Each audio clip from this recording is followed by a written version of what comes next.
Negatibo na ngayon sa MERS-CoV ang Pinay nurse na na-confine sa Research Institute for Tropical Medicine matapos tamaan ng naturang sakit.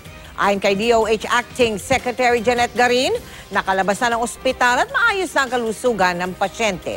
Malaki rin daw ang posibilidad na hindi maapektuhan ang sanggol na ipinagbubuntis niya.